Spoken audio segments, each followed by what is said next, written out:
नमस्कार दोस्तों, आज मैं आपको धर्मराज जी की कृपा की कहानी सुनाने जा रही हूँ। प्रेम से बोलिए धर्मराज जी की जय हो। बहुत पुरानी बात है। एक राज्य में एक राजा रहता था। उसके पत्नी का नाम कौशल्या था। कौशल्या धर्मराज जी का नित्य नियम निभाती थी। साथ ही उन्हें घुड़सवारी का भी बड़ा शौक था, इसलिए 2 घोड़ों को हमेशा अपने पास रखती थीं। रानी कौशल्या जब भी धर्मराज जी का व्रत, पूजा पाठ और कथा कहानी सुनती तो घोड़ों की जोड़ी में से एक घोड़ा बड़ा ही ध्यान से उनकी कथा सुनता और अपने साथी से भी कहता, तो भी धर्मराज जी महाराज जी की कथा सुन लो। पर एक घोड़ा थोड़ा आलसी था। वह कहता, थोड़ा ही समय मिल पाता है सोने के लिए, इसमें भी हम कथा कहानी सुनेंगे तो सोएंगे कब। इस प्रकार एक घोड़ा नियम अनुसार कथा कहानी सुनता और दूसरा घोड़ा सोता रहता। कुछ दिनों के बाद दोनों घोड़ों की मृत्यु हो गई। धर्मराज जी के कथा सुनने के पुण्य से एक घोड़ा राजा के वहाँ राजकुमारी के रूप में जन्म लिया और दूसरे घोड़े को उसी राज्य में गधे का जन्म मिला।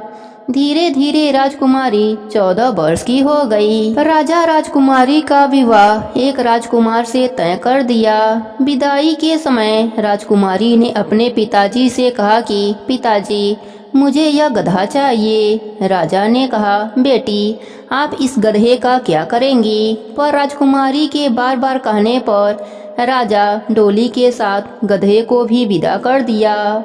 अब राजकुमारी गधे के साथ अपने ससुराल पहुंच गई। राजकुमारी खा पीकर उस गधे के पास आती हैं और उससे बातें करती हैं। उसके ससुराल वालों ने देखा। उन्होंने यह बातें राजकुमार को बताई कि आपकी बीवी गधा से बातें करती है। लगता है वह जादू टोना जानती है या फिर पागल हो गई है, इसलिए अपने साथ गधा लाई है। राजकुमार को राजकुमारी की बात सुनकर बहुत गुस्सा आया। उसने तुरंत राजकुमारी के पास गया। उस समय राजकुमारी गधे से बातें कर रही थी। राजकुमार ने कहा, यह आप क्या कर रही हैं? आप कौन हैं? राजकुमारी को अपने पिछले जन्म की सारी बातें याद थी। राजकुमारी ने अपने पिछले जन्म की सारी बात राजकुमार को बताया।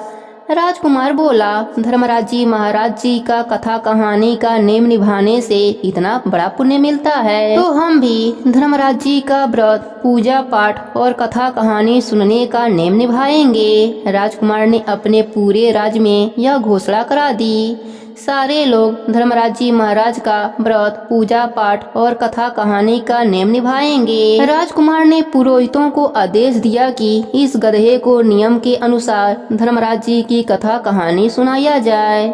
इस प्रकार कुछ ही दिनों में गधे को इस योनि से मुक्ति मिल गई। धर्मराज जी महाराज जी की कृपा से गधे को स्वर्गलोक का सुख मिला।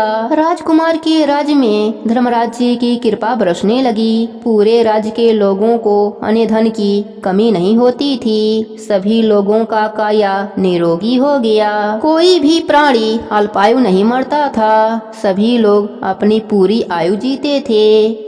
इधर राजकुमार और राजकुमारी को यह लोक में सुखों की प्राप्ति हुई और मरने के बाद स्वर्गलोक का सुख मिला। हे धर्मराज जी महाराज, जैसे आपने इन लोगों पर अपनी असीम कृपा दी, उसी प्रकार अपने सभी भक्तों पर अपनी कृपा बनाए रखना। सबके नित्य नियम को पूर्ण करना। कहानी अधूरी हो तो पूरी करना, पूरी हो तो मान रखना। सबके व्रत को पूर्ण करना। प्रेम से बोलिए धर्मराज जी की जय हो।